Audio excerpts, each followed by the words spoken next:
Buenos días, tardes, noches, bienvenidos a Divagando con Propósito. Como siempre les saluda José Aranda, su anfitrión. Muchísimas gracias por la buena recepción que tuvimos sobre el último episodio. Muchísimas gracias por haber escuchado y por haber descargado. Al parecer hay mucho fan de Batman alrededor nuestro.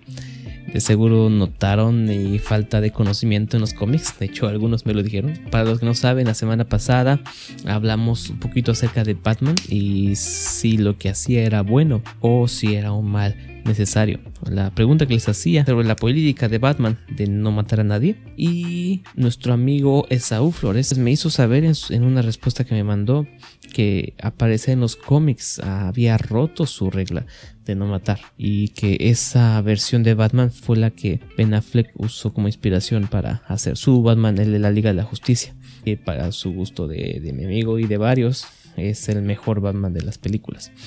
Cada quien su opinión. Como cualquier buena historia de ficción, Batman nos hace recapacitar sobre nuestra perspectiva del bien y el mal. Espero que eso los haya puesto a pensar un poco.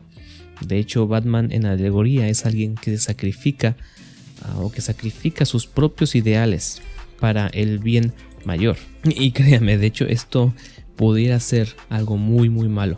Lo vemos en la frase más conocida de la mejor película de todas las de Batman, la del Caballero de la Noche, cuando Harvey Dent le dice a Bruce Wayne: muere como héroe o vive lo suficiente para convertirte en villano. Batman sufre psicológicamente por haber hecho lo bueno aún contra sus deseos personales. Busca como siempre hacer lo correcto sin romper su ética y si tiene que transgredir toma toda la culpa y se imputa todo el daño hecho por el villano a su propio nombre. En la película que mencionábamos, la segunda de Nolan, el Guasón le pone una trampa. Le da la dirección incorrecta para salvar a la mujer que ama. En vez, le da la dirección a donde tenía guardado a Harvey Dent. Esto es un golpe duro para Batman, pues mata a la única persona que lo hace sentir humano y al mismo tiempo le muestra su hipocresía, creando al villano dos caras en la transición, pues por primera vez había puesto su deseo personal, o sea, una relación, por encima del ideal, de su ideal, el cual sería salvar al mejor fiscal de la ciudad. Había puesto sus sentimientos por encima de su deber. Y de haber hecho lo contrario, o sea, su deber, habría salvado su humanidad. Como diría el refrán, se quedó como el perro de los dos huesos. Por querer salvar los dos, se quedó sin ni uno. Y por eso se esconde y trabaja desde las sombras. Porque el ideal es más grande que él mismo. Y cuando sale a la luz la maldad puesta a su nombre, su propia existencia es un peligro contra sus ideales. Por eso es necesario que muera, o al menos que aparente su muerte, según las películas de Nolan, y se convierta en un monumento, un ideal él mismo. Entonces, Batman toma en sí mismo la responsabilidad de todo el mundo, a manera práctica, Ciudad Gótica, y tiene que morir. Esto lo convierte en un héroe verdadero, o en un ideal. ¿Les suena familiar? Nuestro Señor Jesús tomó sobre sí mismo la responsabilidad del pecado de todos, materializados y representados en la cruz sobre su espalda, caminando por la vía dolorosa. Y al hacerse pecado, se hizo despreciable a todos nosotros. Si hubiéramos estado ahí hace 2000 años, nosotros también le hubiéramos dado la espalda. No había otra salida. Jesús tenía que morir. La gran diferencia, y que es alegorizada en la ficción, es que Jesús resucitó y no quedó muerto. Y así, no es un simple monumento, ni un ídolo de metal, sino una persona viva sentada en el trono, en el cielo. Una persona que puede escucharnos cuando le hablamos en oración. Una persona que conoce nuestra batalla.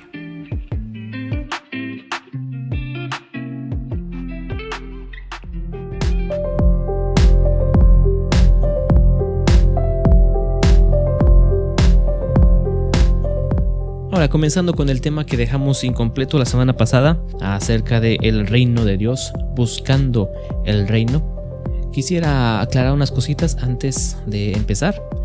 Esta frase de el reino de los cielos, el reino de Dios, es usada mucho en un pasaje que se llama el Sermón del Monte. Es un sermón dado por Jesús que ocupa varios capítulos del libro de Mateo y son básicamente 3 capítulos en los que no para. y es puro discurso de Jesús. Es uno de los pasajes más difíciles de explicar o de entender. Tal vez no tanto como los libros proféticos, pero sí mucho más que las epístolas de Pablo. De hecho, hay algunos que quisieran hacer una pelea entre los dos.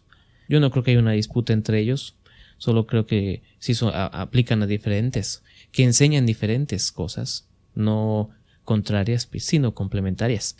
Pero sí son mucho más difíciles de explicar a veces que las epístolas de Pablo. Sobre todo hay un problema, porque aunque las epístolas de Pablo son profundas, son directas. Pablo hablaba de una forma muy directa y no hay que darle muchas vueltas para entender lo que Pablo quería decir. El problema que yo veo y que muchos ven es que el Sermón del Monte no aplica muy fácilmente a nuestra teología o a la forma en que queremos explicar el Nuevo Testamento. Y varias cosas que parecieran no aplicar junto con el Sermón del Monte. Por ejemplo, nuestro famoso repite después de mí. El 1, 2, 3 por mí y por todos mis amigos, salvación. O tus problemas se arreglarán, solo debes creer. Todas estas parecen no tener cabida en el Sermón del Monte. Simplemente hace falta leer la primera frase del sermón. Es lo que haremos hoy. Empezar con la primera frase. Y aquí va. Bienaventurados los pobres en espíritu, porque de ellos es el reino de los cielos. ¿Qué significa esto? A mí no me gusta creer en el destino. Mi esposa dice que soy un escéptico. Tomás el dudador, me diría. O en inglés, Doubting Thomas. Cuando leo la Biblia me gusta hacerlo de manera sistemática. No creo en lo que algunos hacen, que se sientan y que abren la Biblia y el primer versículo que leen es la guía de Dios para el día de hoy. Como si estuvieran leyendo el horóscopo o algo así. No, a mí me gusta tener un plan y seguirlo. Últimamente he estado leyendo los evangelios y me he dado la tarea de leerlos una y otra vez. O sea, empezar Mateo, Marcos, Lucas, Juan y luego volver a empezar. Y hacerlo así todos los días. Claro, no leo todos en un día. Quisiera, ¿verdad? Pero no tengo el tiempo para hacerlo. Pero sí leo unos cuantos capítulos. Y últimamente me he quedado atorado en el libro de Lucas. Digo atorado porque he estado yendo muy lento. A veces de a capítulo por día. Y algo que antes tal vez hubiera visto como algo mal, pero que ahora entiendo mucho más útil leer una porción pequeña de la Biblia, pero entendiéndola, que leer grandes porciones solo por deber y no entender nada.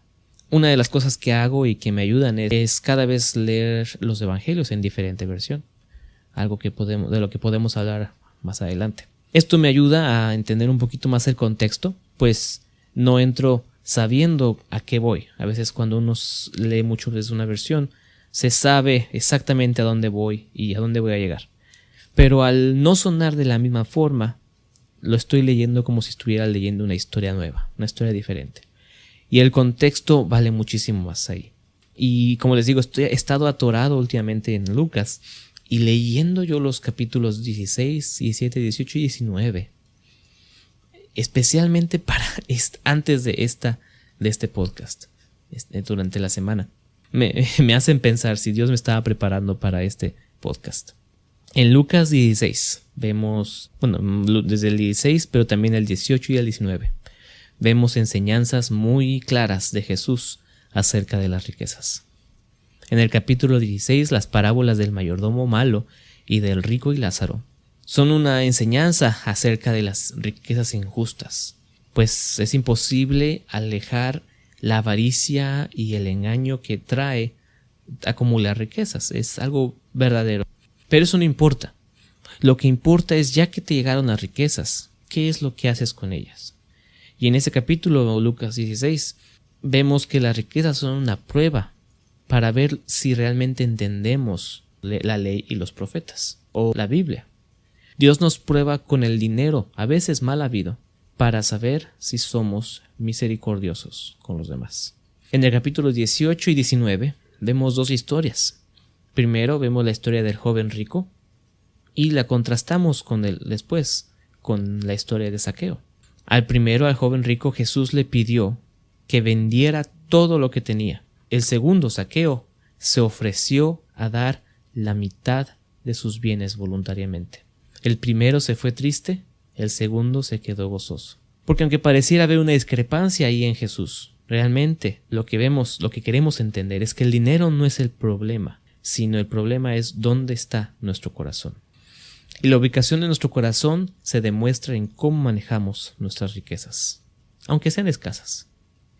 Y esto fue lo que entendí, porque ahora al leer este versículo, la primera frase del Sermón del Monte, quiero entender lo que Jesús nos está tratando de decir y lo que la gente entendió al escucharlo a Él. Jesús nos está pidiendo que nos pongamos en los zapatos del pobre.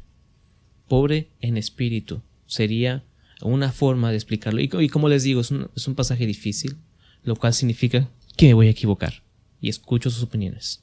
Pero lo que entiendo yo es que nos tenemos que poner en los zapatos, nos tenemos que poner en la situación del pobre, sin juzgar, sin prejuicios. Y pobre en este versículo no es pobre como tú y yo. No, no es pobre porque no nos alcanzó para comprarnos el siguiente Xbox. No. El pobre en estos pasajes es un pobre que no tiene dónde dormir, es un pobre que no tiene qué vestir, es un pobre que tiene hambre y que no sabe cómo le va a hacer para comer el día de hoy. Es una extrema pobreza. Y hay que cambiar nuestra mentalidad. No hay que prejuzgar al pobre.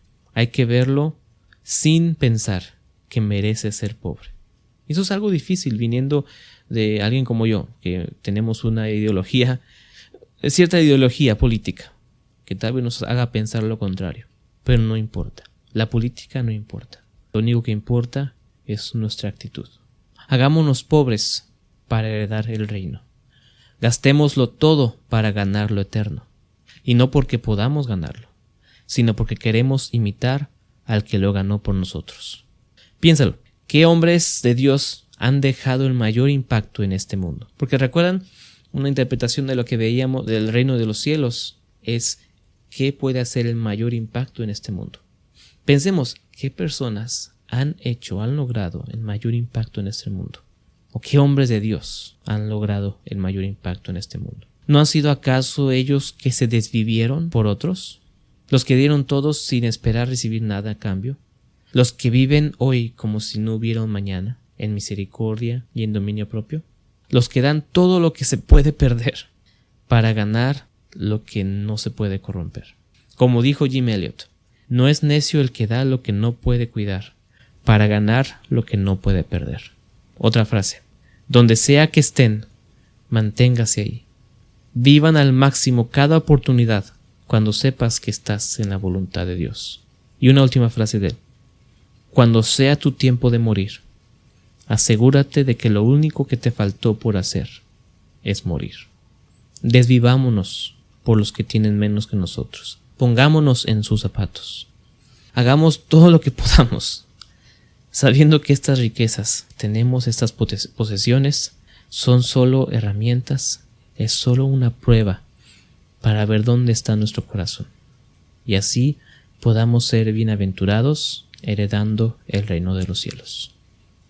Bienaventurados los pobres en espíritu, porque de ellos es el reino de los cielos. Gracias por escuchar.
Llegaron al final. Esto fue Divagando con Propósito. Si tienen algún comentario o sugerencia, algo de lo que quieres que platicáramos, por favor no dudes en dejar un comentario. Si eso te ayudó o te gustó, dale 5 estrellas y compártelo con alguien más a quien le pudiera servir. No olviden suscribirse a nuestro canal de YouTube, Apple Podcasts o Spotify para escuchar episodios pasados y futuros.